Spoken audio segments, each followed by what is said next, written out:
All day you're putting things into your vortex, and all day they are becoming more and more and more. And all day the universe is calling forward cooperative components. And all day it's getting bigger and bigger. All day, every day, your creations are becoming more and more. They are getting ready for you to get ready for them. They're getting ready for you to be ready for them. And how do you know when you're ready? When you're at your happiest, you see. So if you could just follow your bliss, if you could just go where it's fun, if you could just go where it's satisfying, if you could just do what feels good, if you could understand that what creation is lining up with what you put there, with what your inner being has added to it, with what law of attraction has added to it, then you'll be in that receptive mode where you get to be the receiver of the manifestation of the idea, so that you will live then. Because we've been making this sound. You still with us? Still awake? Still alive? Still listening? So we've been making this sound like there's been this creation in progress, and that at some point it's going to, bam, manifest. And the lions are going to show up, and they're going to be there. Boom, like dropped from the sky.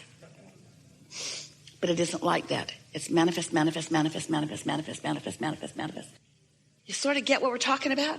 You just want to feel good so that you can be in on all the clues, so that your mind can pick up the thoughts, so you can be in the receiving mode, so that you can follow the impulses to be at the right place at the right time. Because in any given moment in time, there should be 200 or 300 manifestations happening for your surprise and delight. And not one of you will ever be happy wanting something that you're not allowing. And we're not talking about just waiting for it to show up in the manifested form. We're talking about allowing it, allowing it, allowing it. That's the protocol. Be happy about it before I can see it or hear it and smell it or taste it or touch it. Be happy because I'm recognizing the essence of it, because my recognition of the essence of the unfolding of me and my walls and my lions and so forth is the way I feel. It's the way I feel. Most of you, even when you've been listening to us for quite a long time, Esther too, at times, you want to jump so quickly to the manifestation. You really believe that this absence that I'm feeling, this void that I'm feeling, this loneliness, this absence of something that I want that I'm feeling. You really think that if you could just manifest something, that in the presence of it, instead of the absence of it, that then you would feel better. And what we want you to understand is when you jump to the action before you've flowed the energy, it is never satisfying.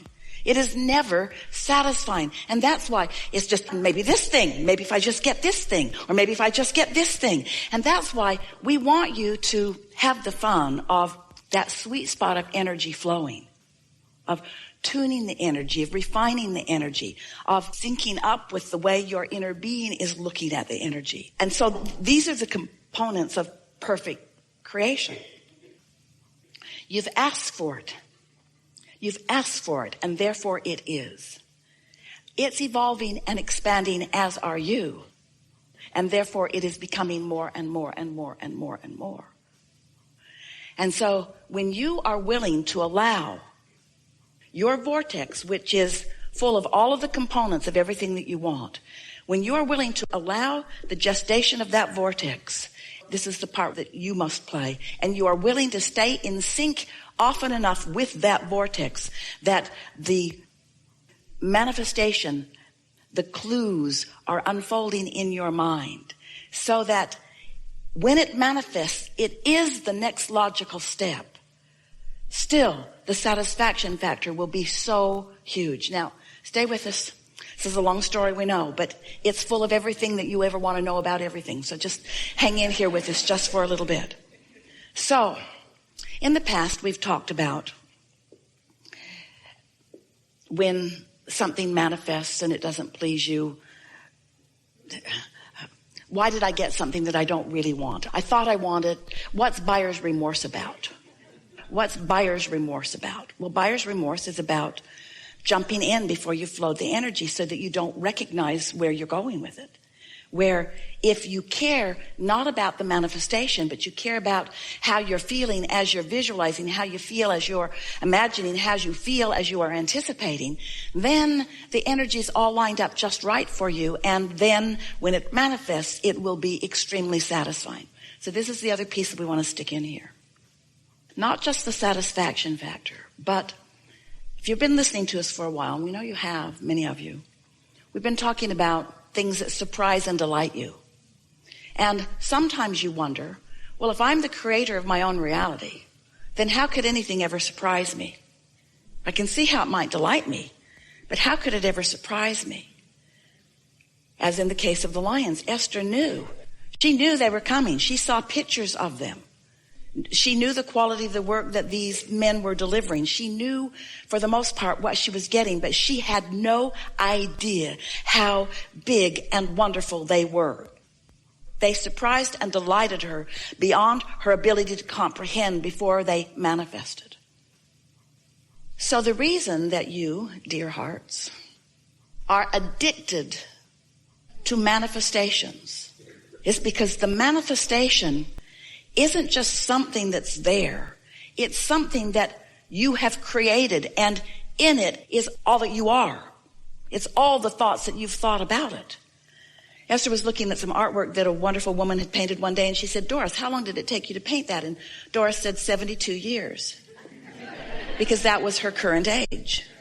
And Esther got what she meant. She meant imbued in that painting is all that I am.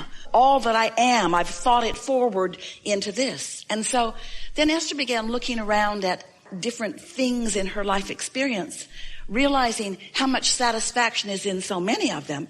And so as a wall of stone that has been laid in her house stands there, it's not just a beautiful wall of stone. It's all the thoughts about that stone. It's all the trips to the stone quarry. It's all the conversations about it. It's all the conversations with the rock mason. It's all the attempts that the rock mason made in wanting to get it just right. It's all the times they built it up and all the times they tore it down and all the times they built it up and all the times they tore it down. It was all of the molding of it into place. And so when Esther looks at that beautiful quartz wall in her living room, she gets the sense of the hands in the clay, because that wall went up and came down and went up and came down and went up and came down and went up. And it was beautiful, finally. It was beautiful as they finally molded it into place. And now when Esther looks at it, it's not just a pretty wall. It's a pretty wall that has all of those thoughts and all of those feelings and all of those desires and all of those questions and all of those answers and all of that life in that manifestation, you see. You can't stop the manifestations from happening. In every moment that you are focused out into the world, there are manifestations happening. There are manifestations that have happened that you can see. There are manifestations in the making. There's the manifestations of thoughts coming into your mind. So it all boils down to this simple understanding. You are a continuum of source energy, and you're here in this body continuing. You're sorting and sifting and coming up with things that you want at all levels of your being, and you're continuing by launching these vibrational rockets forward. Your inner being, who didn't come all the way forward with you, who remains non-physically focused, takes that new thought and holds it in that nice, steady place, which gives you the opportunity then to come into vibrational alignment with that ever-evolving, even though you don't know that it is, gestating vortex or vibrational reality. So, Esther bought a house, a big house on a hill, a couple of years ago, and she's been looking for some lions. The house just needed some big lions to sit there. And she knew it, and so she's been on the hunt for lions for a couple of years. And taking pictures in front of the Capitol Grill, they have good lions. And she took a lot of pictures in Europe of lions. She's been taking pictures of lions. Her phone is full of lions. But she didn't find the lion that she wanted. So now she's in Alaska. She goes to a shop she's been in many times before, where she's purchased some wood carvings.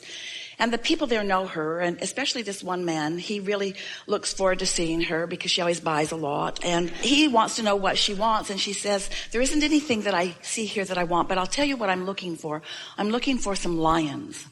And she described them to him partially. And he said, I'll find them for you. And when he said that, she felt something click into place. She knew that he would. So some time passed, and she got a text message from him with pictures of lions. And oh, those are the lions. And so she called him right back and said, when can I get those? And he said, when are you going to be at the house? And so they made an appointment to be there. And Esther flew to that house to meet the lions.